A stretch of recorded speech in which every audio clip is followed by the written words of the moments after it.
Bienvenidas y bienvenidos a una emisión remota de Derecho a Disentir, espacio dedicado a las opiniones de jóvenes universitarios de diferentes disciplinas y escuelas que pondrán sobre la mesa los temas que más le interesan a la sociedad. El tema de hoy es interrupción del embarazo en caso de violación y para hablar de ello tenemos invitadas muy especiales. Paulina Macías, de Derecho y Relaciones Internacionales del ITAM, Saúl Martínez, de Derecho de la Ibero, Jimena Barriga, de Derecho del Centro de Estudios Carbonell, y Alejandra Toral, de Medicina de la Universidad Autónoma de Querétaro. Comenzamos.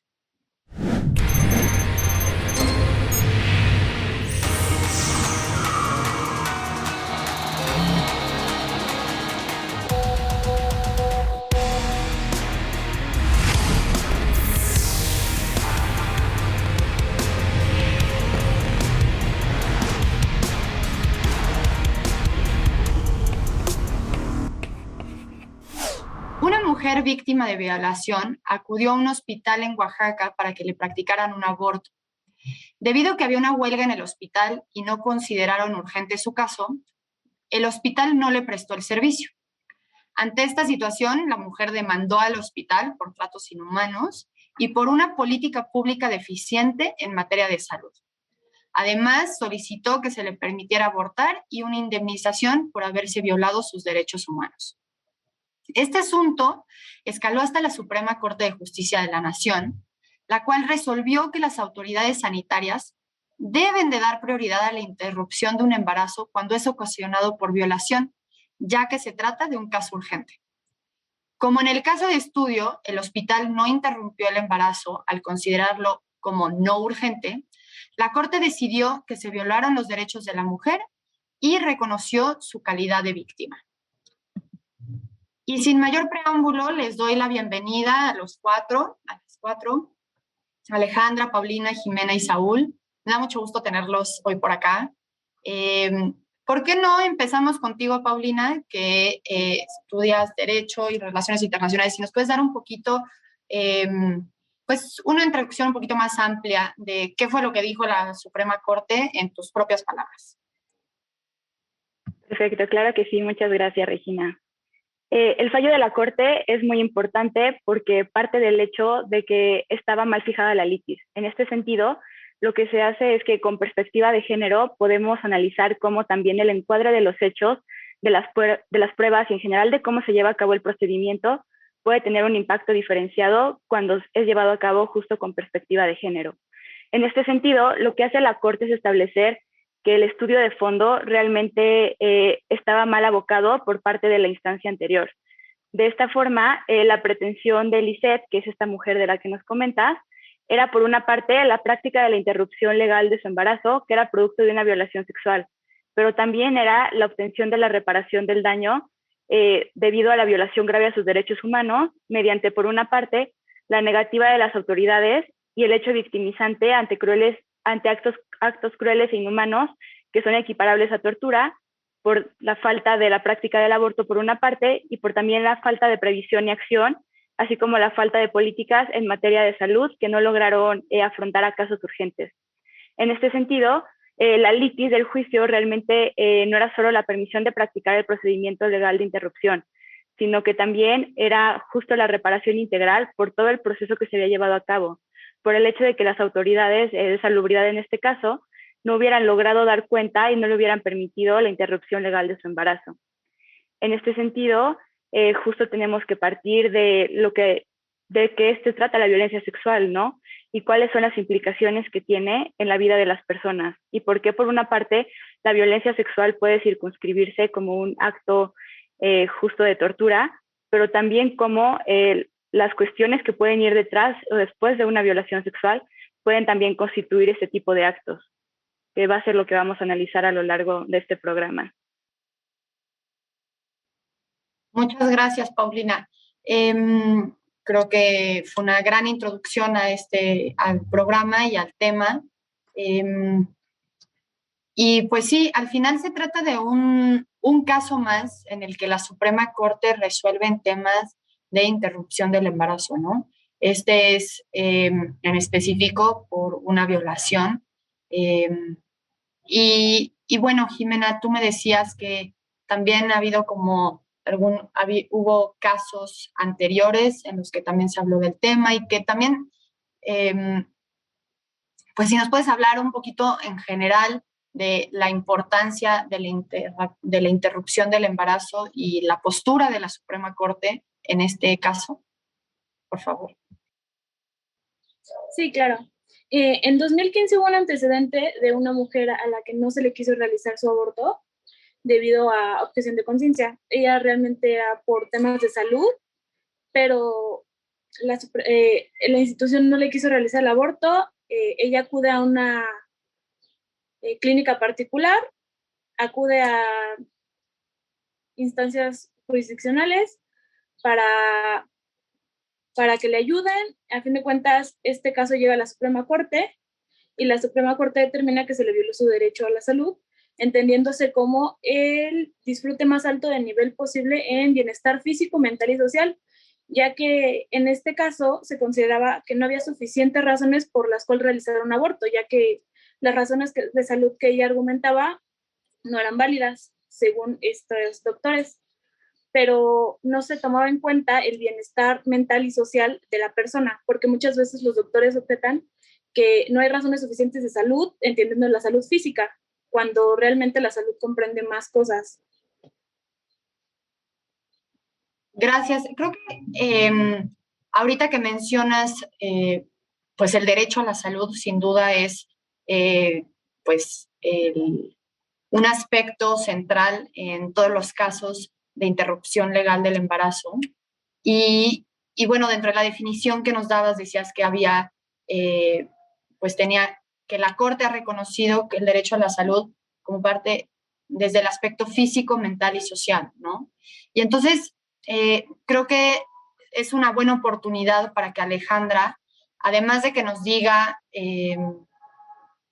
cómo, en qué momentos dentro del embarazo se puede practicar un aborto y por qué, cuáles son las consecuencias de que se practique o no se practique psicológicamente, ¿no? O sea, si yo quiero que me lo practiquen y no lo llevan a cabo, cuáles son las consecuencias psicológicas o viceversa, ¿no? O sea, también creo que hay un tema, se habla mucho de si hay consecuencias psicológicas a las mujeres a las que les practican un aborto aún y cuando así lo quieren.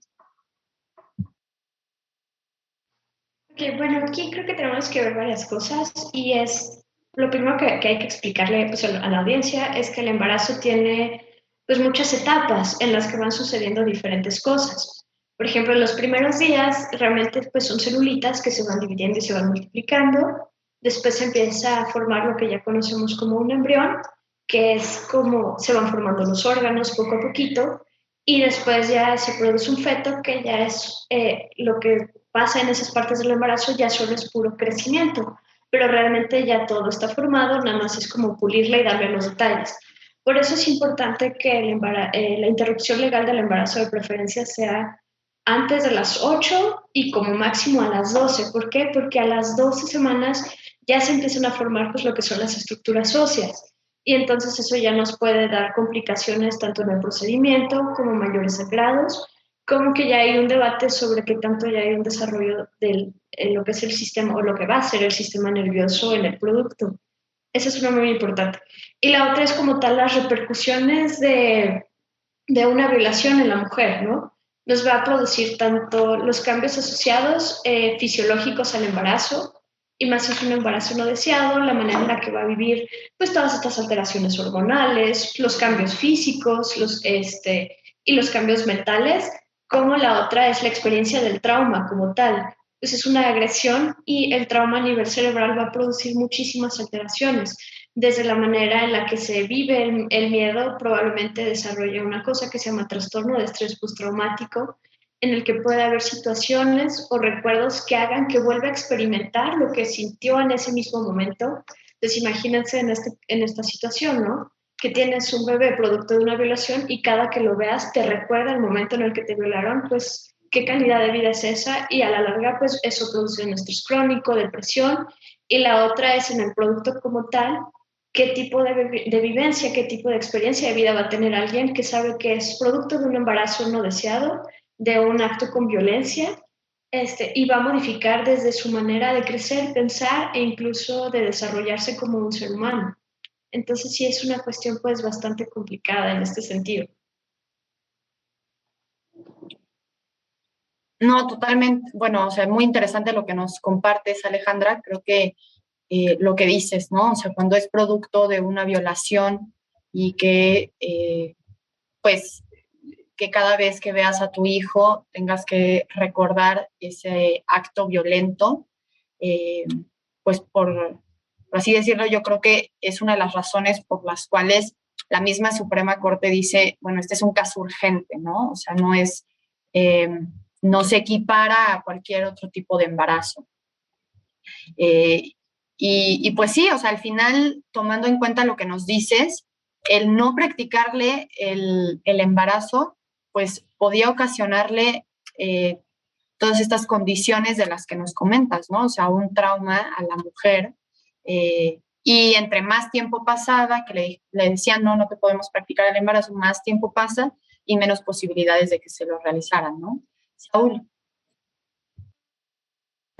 Gracias, Regina. Y sí, a mí me gustaría poner un poco más en contexto esta plática que estamos teniendo y pues mencionar que en México ha existido el tipo penal de aborto y han existido excepciones al tipo penal de aborto desde hace más de 100 años. O sea, en el Código Penal Federal de 1931 ya teníamos algo muy lógico que era si la persona, la mujer, está en peligro su vida y el médico ve que está en peligro su vida por el embarazo, pues en ese momento se puede practicar un aborto.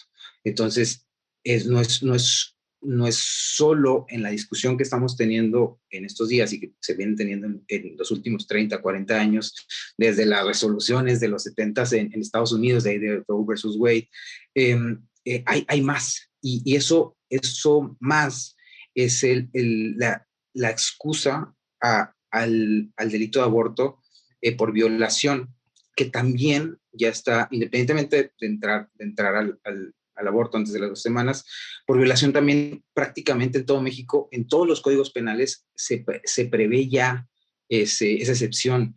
Desde 2009 tenemos una norma oficial mexicana, desde 2009 un gobierno pues pareciera conservador, una secretaría de salud conservadora, ya teníamos en 2009 un protocolo para aborto por violación en todas las entidades de salud en México. En el 2016, en el año de la sentencia, también se modifica esto para que inclusive una persona menor de 18 años pueda acudir a un centro de salud y pedir un aborto por violación.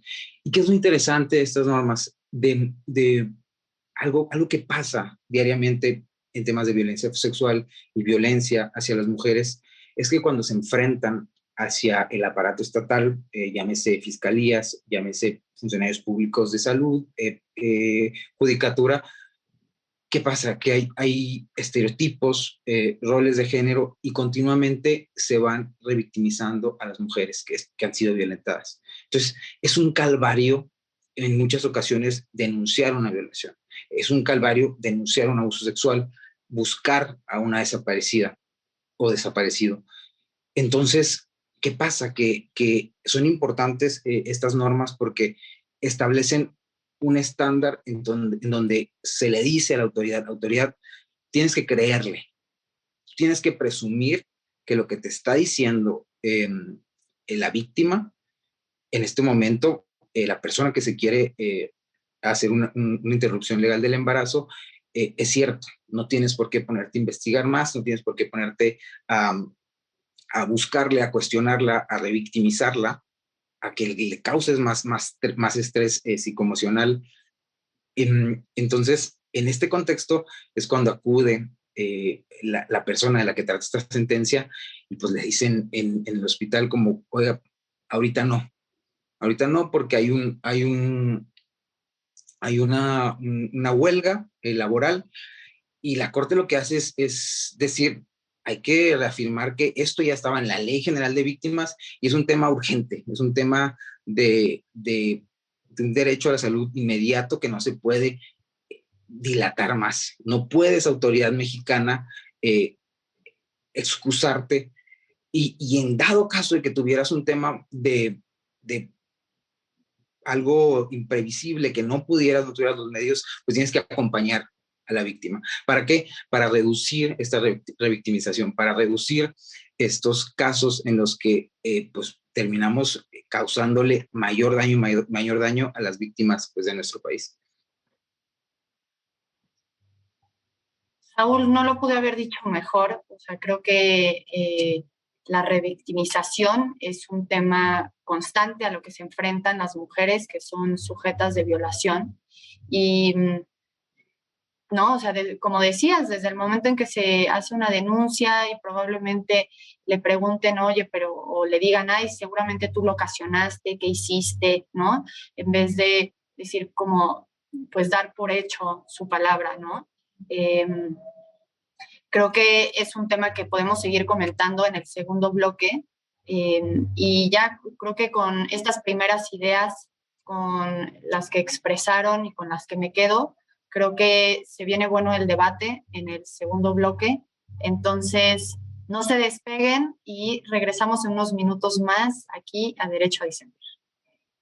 Bienvenidas y bienvenidos de vuelta a Derecho a Disentir. Estábamos platicando sobre la práctica de la interrupción del embarazo en casos de violación. Es un tema muy delicado e importante. Creo que de la conversación que hemos tenido vienen muchos temas interesantes. Y en principio me gustaría tal vez abordar el tema de la revictimización. Paulina, ¿cuál es tu opinión sobre esta situación que llega a ocurrir muchas veces hacia las mujeres? Claro, creo que primero tenemos que partir de una idea de desigualdad categórica y quizá un poquito de sistemas de opresión, como para entender un poco más el contexto en el cual opera justo la victimización, o en este caso la victimización secundaria. En todo caso, creo que debemos de circunscribir que todo esto se lleva a cabo dentro de un sistema más grande llamado sexismo, que es una construcción social que mediante instituciones y organizaciones, ya sean normas o instituciones en concreto, establece tanto deberes como obligaciones y roles que son aparentemente neutrales y que parten de una subordinación del género masculino hacia el femenino. Y a partir de aquí hay una atribución social y cultural de poder y la forma en la que se distribuyen determinadas cuestiones a nivel social. De esta forma, justo se tiene que partir de que la salud reproductiva de las mujeres y la posibilidad de acceder a este tipo de servicios, como la interrupción legal del embarazo, está circunscrita a un sistema de discriminación y violencia sistemática, donde no se consideran que las necesidades específicas en materia de salud sean igual de importantes que otras. Asimismo, existe una creencia de que los delitos sexuales o la violencia sexual no tiene la importancia de vida y no se materializa realmente cuáles son las implicaciones que pueden tener para las mujeres. Y en este sentido, los estados, o al menos el Estado mexicano, debería de poder reconocer las normas sociales y las estructuras del poder que se encuentran arraigadas y que impiden el ejercicio del derecho tanto a la igualdad como a la salud reproductiva en igualdad de condiciones. Porque justo aquí es donde tenemos estas medidas, donde hay como omisiones o hay trabas que le impiden a las mujeres realmente la garantía efectiva de este derecho y la consecución realmente de que puedan interrumpir su embarazo. Entonces creo que esta victimización está claramente en relación o con relación a un sistema de opresión mucho más grande que está basado también en estereotipos y roles de género que están detrás de ella y que impiden realmente que las mujeres puedan justo acceder a estos servicios en igualdad de condiciones. Gracias, Paulina. Jimena, ¿qué opinas sobre la revictimización y lo que acaba de decir Paulina? Estoy totalmente de acuerdo porque a las mujeres se nos da el rol de la crianza. Entonces, por lo tanto, como las mujeres tienen la obligación, según algunas personas, de la crianza. Por lo tanto, ¿cómo no van a querer tener hijos? ¿Cómo se les victimiza por no querer tener hijos? Porque es una obligación que nos da la sociedad de hace años. Entonces, por lo tanto, yo creo que no es válido actualmente, porque las mujeres ya deben de tener igualdad en condiciones laborales, igualdad en condiciones de salud. Ya no somos simplemente las esposas que estaban aseguradas por el esposo, ya somos personas que tenemos nuestros propios seguros, que tenemos nuestras propias decisiones, que podemos decidir si queremos tener un hijo o no. Y sobre todo en este caso concreto, es una violación. Una mujer no tiene, tiene el derecho a decidir si quiere o no tener un hijo, sobre todo en este caso. O sea, una violación tú no decidiste, tú no consentiste este hecho. Se revictimiza a la víctima, porque si ella sufrió un trauma, porque es un hecho traumático, una violación, y hay que recalcar que ya había una denuncia, sí se tomó cartas legales, tienes todas las armas para ir tú a la clínica a pedir un aborto por razón de violación, y que no lo tomen como un caso urgente, se me hace una revictimización.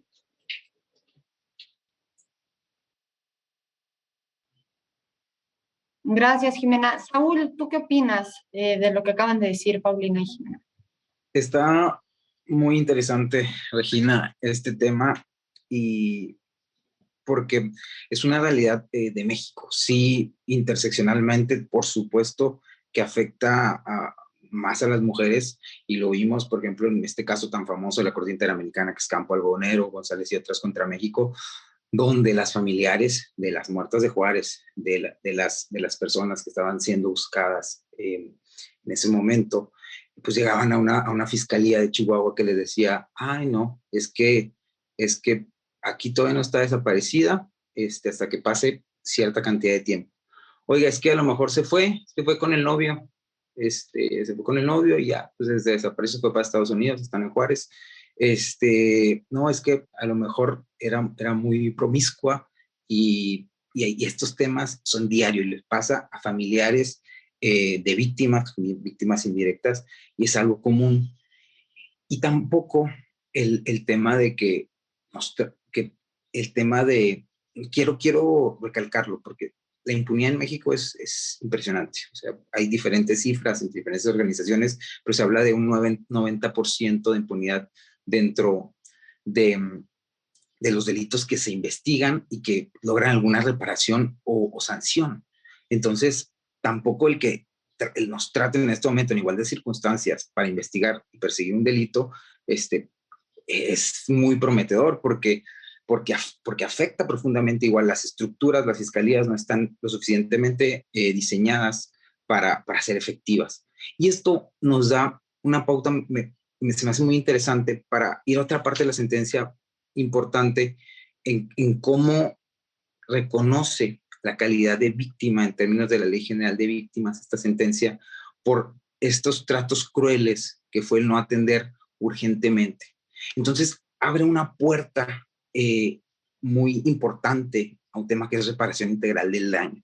Y la gente que nos escucha tiene que saber que las violaciones a derechos fundamentales, a los delitos, se reparan no únicamente con un tema económico, o no únicamente con restituir al estado de cosas anterior que existía antes de la vulneración, sino que es más allá. Y es muy interesante cómo utiliza este recurso de la Corte y le dice pues en este momento a la quejosa, oye, pues tú puedes acceder a la Ley General de Víctimas y puedes acceder a todo, a medidas no nada más de compensación, sino de no repetición. Y entre esas cosas podremos buscar que se implementaran programas de capacitación en perspectiva de género a las personas que atienden hospitales en Oaxaca, por ejemplo. Eso no lo menciona, pero es una medida afirmativa que podría llegar a pasar.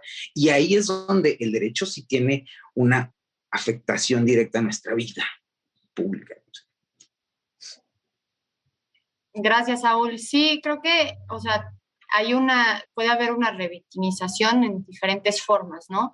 Una, en la manera en la que se denuncia y cómo las fiscalías atienden este tipo de casos, así como en el momento en que esta persona va a un hospital y se le niega el servicio a la interrupción del embarazo, ¿no? O sea, es además de que ya me violaron, ahora no me quieres practicar un aborto. Entonces, pues sí, creo que hay distintas formas en las que se puede revictimizar a las mujeres en estos casos. Y como bien dices, ¿no? O sea, que esta sentencia va un poquito más allá y le reconoce la condición de víctima y por lo tanto a la a la reparación integral del daño, ¿no? Alejandra, ibas a decir algo. Por favor, cuéntanos. Sí, bueno, aquí son varias cosas muy interesantes, ¿no? Desde el trauma asociado como tal a la violación y hablando de la revictimización de las personas, incluso la manera en la que son interrogadas en las fiscalías puede hacer que la persona reviva la experiencia como tal, produciendo también esto alteraciones cerebrales, incluso de respuesta al miedo, cambios en la respuesta emocional a la vivencia y de alguna manera como fijarlo más, podríamos decirlo, en una parte del cerebro donde están los recuerdos, que es el hipocampo, haciendo que ante una cosita chiquita que lo recuerde, la experiencia sea todavía más fuerte. Y luego llega al hospital donde pues por alguna situación los trabajadores estaban en huelga y ahí entra pues la parte médica, ¿no? Que decimos para nosotros una urgencia, si lo definimos burdamente, es una condición que pone en peligro la vida. Puedo entender que los médicos hayan dicho pues una interrupción de un embarazo no es una condición que ponga en peligro la vida, visto desde el bienestar únicamente físico en el momento, pero sin contemplar todas las repercusiones que es donde aquí en medicina nos hace falta y desgraciadamente se ha hecho mucho al lado de lo que es la salud mental de la persona, que a la larga pues va a repercutir en muchísimas cosas. Luego no establecen, como tal en el caso, no lo leí, cuántas semanas tenía de embarazo cuando va al hospital, pero tenemos que entender que sí es una situación donde estamos contrarreloj en todo momento. ¿Por qué? Porque pasando las 12 ya no se puede practicar un aborto legal, una interrupción legal del embarazo, aparte pues de que la mujer se somete a mayores complicaciones sobre su salud en caso de abortar. Entonces sí se vuelve un tema muchísimo más complejo cada vez. Si lo vemos, pues aquí ahora sí que es un caso individual que, como dijo Saúl, nos revela lo que está pasando en todo el país. Y como comentó también Pau, ¿no? De un sistema que no está como tal estructurado pues para la situación de estos casos. Seguramente, o sea, y pasa, llegan y pues algo hizo ella para que lo violaran, ya hay cierto estigma, la manera en la que se interroga, entonces en el interrogatorio mismo vamos a complicar la evolución psicológica y psiquiátrica de la persona, entonces pues se vuelve algo chiquito, pues algo que pareciera un caso individual, pues más bien es un reflejo de los problemas socioculturales que tenemos y no solo eso, sino de los problemas en atención de salud mental, porque la otra es, ok, la corte pues resuelve esto y tú tienes derecho a que de alguna manera te indemnicen y a recibir atención. ¿Dónde va a recibir atención? Y entonces nos enfocamos a un gran problema en Oaxaca, que me parece que únicamente está la Cruz del Sur como hospital psiquiátrico. Entonces va a tener que venir acá a la Ciudad de México, donde los hospitales especializados estamos súper saturados y lo vamos a ver cada 4 o 5 meses cuando la evidencia científica nos dice que tenemos que tener un abordaje tanto psicológico como psiquiátrico para finalmente que pueda tener ella pues una recuperación no total del bienestar previo, pero pues sí llevar una mejor funcionalidad y que sea una persona pues sin tantos problemas emocionales en su vida que esto seguramente le va a causar. Entonces sí es una cuestión súper, súper compleja al final. No, y me llama mucho la atención lo que dices, Alejandra, sobre cómo, ok, va a haber una reparación integral del daño y dentro de esto puede ser que se le dé una atención psicológica o psiquiátrica, pero sin tomar en cuenta la capacidad del Estado, o sea, del Estado de Oaxaca o del lugar en el que se ubique esa víctima, ¿no? Y cómo al final sí, pues se vuelve un tema mucho más complejo de, pues no se queda solo en la sentencia, sino luego cómo vas a ejecutar lo que dice la sentencia y si realmente va a ser posible. Paulina, ¿qué opinas de lo que venimos platicando? Sí, justo creo que también hay aquí un impacto diferenciado, ¿no? En quiénes son las personas que pueden acceder tanto a estos servicios, porque aquí, tal como nos comenta Alejandra, se vuelve también un tema de dónde naciste, ¿no? Por una parte, o sea, un momento anterior podría ser si naciste en un estado donde hay más causales para que puedas abortar, o si la prohibición es mucho más restringida, pero también las implicaciones que tiene con el cumplimiento ya de la sentencia y de cómo van a venir las medidas de reparación. Y en este sentido, creo que también es importante preguntarnos tanto cómo va a ser, pues justo la atención que se le pueda dar a la persona que haya sido víctima, pero también cuál va a ser el despliegue de recursos que el Estado va a poner, ¿no? Porque claramente si ni siquiera hay como las condiciones anteriores para que se pueda dar la garantía de estos derechos, también es importante preguntarnos qué tanto se le va a dar la garantía de que realmente se puedan satisfacer todas estas medidas de reparación para las personas, que a pesar de que es una obligación de los estados y del Estado mexicano en específico, en este caso, pues creo que sí es importante pensar qué tanto se le está dando, qué tanta importancia se le está dando, ¿no? Y qué va a ser como la reparación material que se le vaya a dar, más allá de este efecto simbólico que pueda tener la sentencia en el sentido del reconocimiento del derecho y también en la parte normativa, ¿no? Porque creo que sí es una cuestión que pues siempre está ahí cuando hablamos de materialización de derechos, ¿no? Y sobre todo cuando se trata de derechos que impliquen ya un hacer estatal, es un qué pasa con los recursos, ¿no? ¿Qué pasa y qué tenemos que hacer para que realmente se pueda bajar y que pueda tener el impacto que debería tener en la vida de las personas? Y más allá de eso, ¿qué hacemos para que nadie más vuelva a tener un caso como el de Lisette, ¿no? No, totalmente de acuerdo. O sea, creo que está padrísimo que la Corte diga algo o que la ley diga algo, pero hasta que no se ejecuta y no lo vemos materializado, es bien difícil que pues haya una reparación para la víctima o que no vuelva a suceder en ocasiones futuras.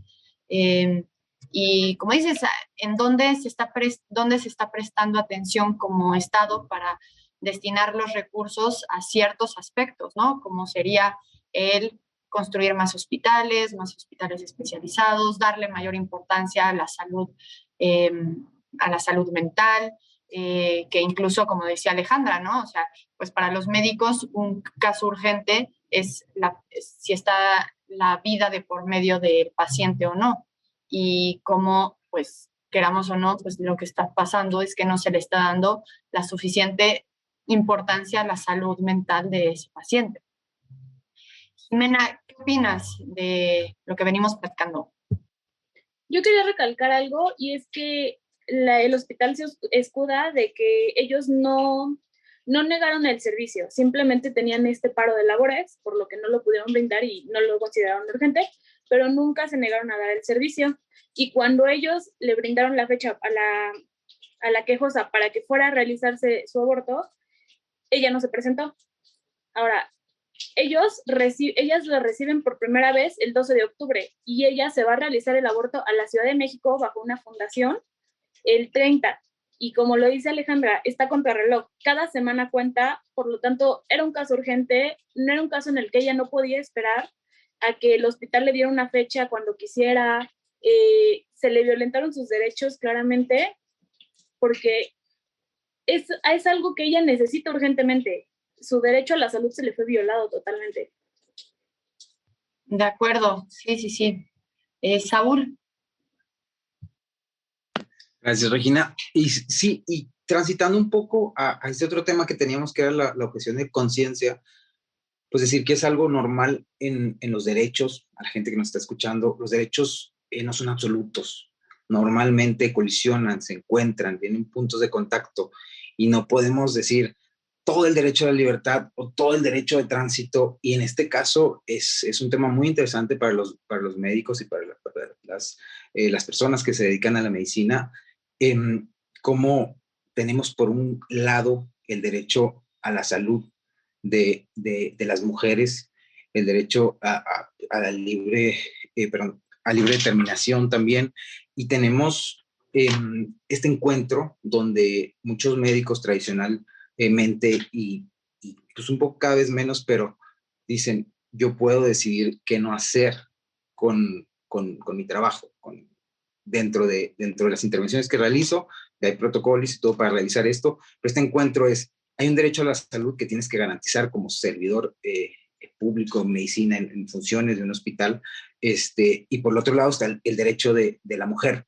Entonces, en ese encuentro, ¿cómo le hacemos? Y pasa a diario en la calle, cuando me tengo que, cuando hay una manifestación y me cierran Reforma y, ay caray, tenemos encuentros de derecho siempre, y es algo interesante, y que en el sentido de la sentencia y lo que va ganando en el mundo del derecho es, a ver, si no tienes un médico que pueda hacerlo, pues consigues otro, o canalizas, o inmediatamente el sentido de urgencia hacia la atención de la víctima no se pierde. O sea, eso no tiene que ser un obstáculo. Tú tienes que garantizar el derecho a pesar de que uno de tus médicos no quiera hacerlo. Entonces, búscale. De acuerdo, sí, Saúl. Al final lo que hablas de la objeción de conciencia, que es que un médico por sus creencias religiosas o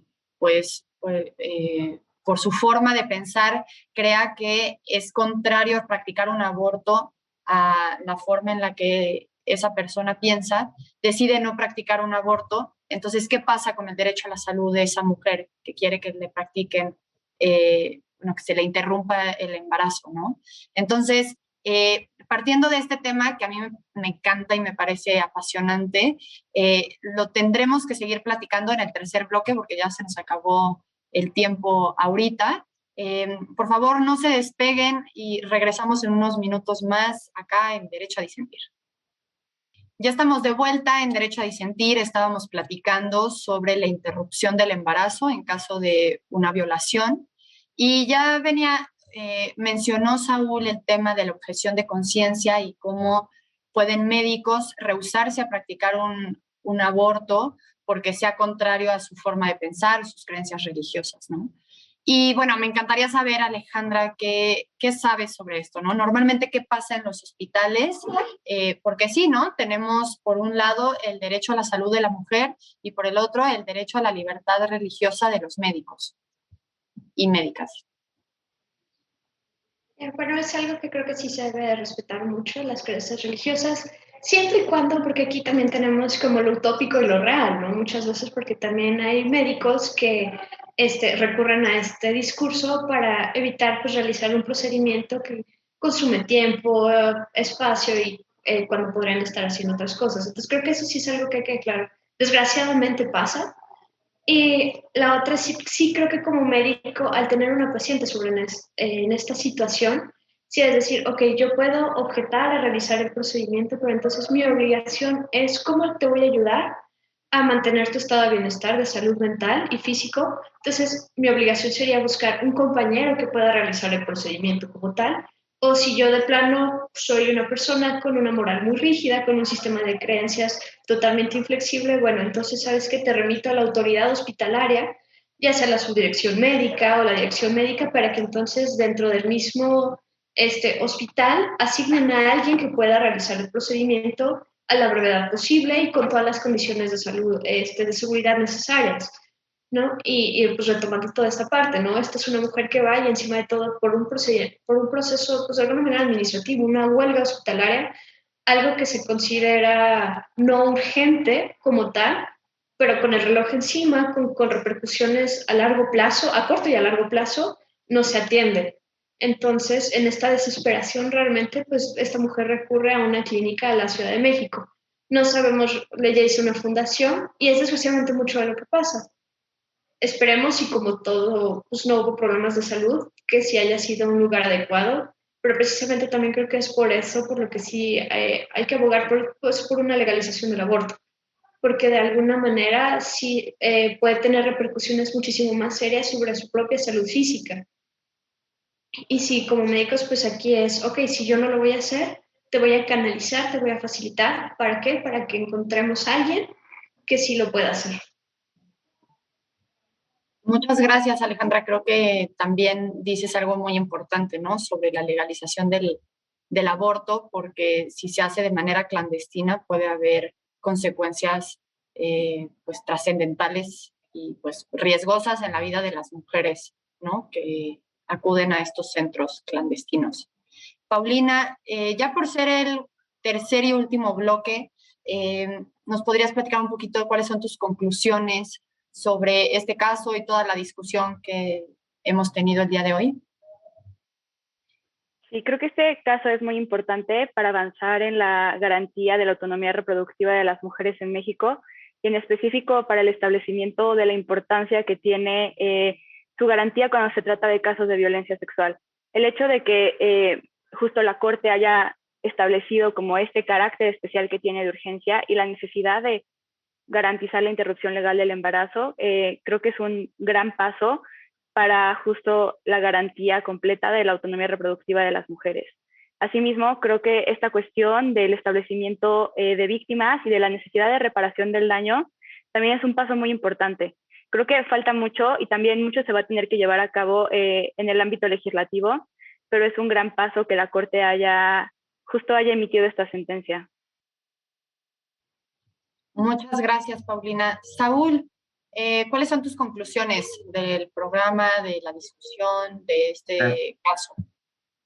Gracias, Regina. Pues muy interesante la discusión y mis conclusiones son de que vamos en un camino, se han dado pasos y más pasos en las instituciones, desde el Poder Ejecutivo, en instituciones de salud, desde la Corte, hemos ido avanzando también legislativamente, 2008-2011, y vamos en una dirección trazada y quedan retos todavía. Quedan retos que toca a las entidades federativas, toca en el debate público, en esta dirección que hemos ido trazando, y también en la reparación del daño. Es un segundo punto que en este caso a la gente que nos escucha que sepa que existe una comisión ejecutiva de atención a víctimas, que tiene un fondo nacional, que tiene un mecanismo fiscal que siempre va a tener una cantidad de dinero en donde pueden acudir por asesoría, por seguimiento, por atención psicológica, médica, por un abogado o abogada. Entonces, este es el siguiente reto para las personas que nos gusta el derecho, que nos gusta incidir en la vida pública, como mexicanos y mexicanas, pues el tema de garantizar los derechos, más allá de lo que puede decir una sentencia, son pasos que toman tiempo, vamos poco a poco y pues esperemos que con más decisiones en este sentido y con unas sinergias entre diferentes actores de la sociedad civil, pues podamos continuar en esto. Muchas gracias. Muchas gracias, Saúl. Creo que algo que mencionas muy importante es sobre cómo se van a garantizar los derechos, y garantizar es cómo se van a materializar, ¿no?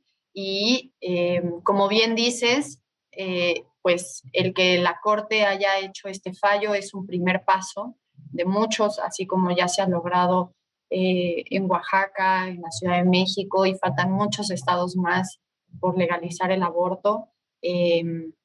Pero también que, como dices, ¿no? Que la gente sepa que hay existe esta comisión que se dedica a la atención a víctimas y tiene fondos para poder pues ayudarlas, ¿no?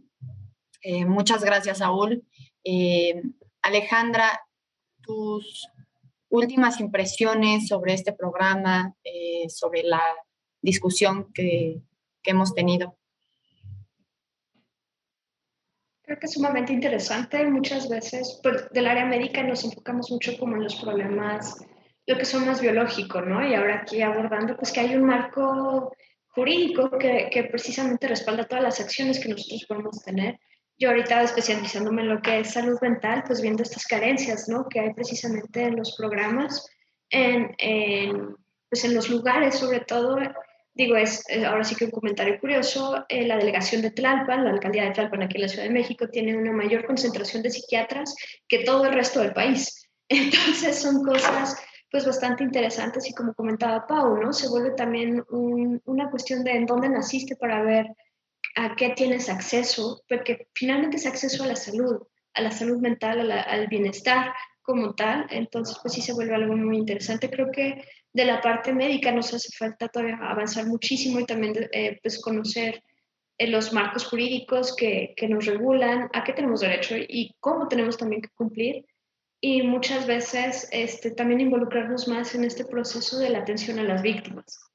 Entonces sí empieza a ser algo muy interesante y también pues como, ahora sí que como personas sociales, ¿no? El también no revictimizar a las personas, no señalarlas, sino ayudarlas ahora sí que a superar lo que vivieron con una, pues haciéndoles más fácil esta situación, no poniéndoles trabas en cada etapa del camino, siendo que es pues, un proceso traumático. Gracias, Alejandra. Sí, al final lo que mencionas sobre cómo, bueno, me llamó mucho la atención este dato curioso que das de dónde están concentrados los psiquiatras de este país y todos están en Tlalpan.